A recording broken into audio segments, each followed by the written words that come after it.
sinigang. Ilang araw na tayong kumakain ng dry food. So this time, since it's weekend, gusto ko ng soup. So, naghahanap ako ng kangkong, wala akong makita.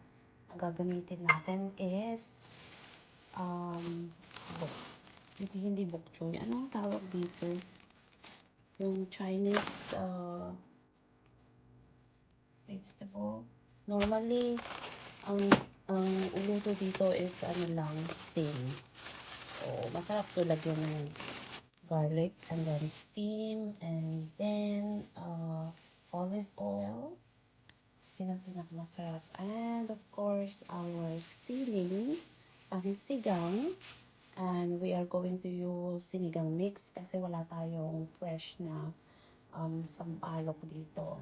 Pero pinakamasarap talaga kung sampalok ang gagamitin natin. But that's okay. Kailangan din natin ng salt and pepper and of course patis for our sinigang. Okay, let's cook. Hi guys, we are going to make pork ribs sinigang.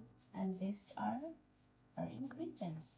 Pork ribs, tabi, labanos, tomatoes, okra, sibuyas, and this time we are going to use this kind of vegetable because I didn't find kangkong, and of course our siling pangsigang na napakamahal sa Asian supermarket. Okay, let's begin cooking.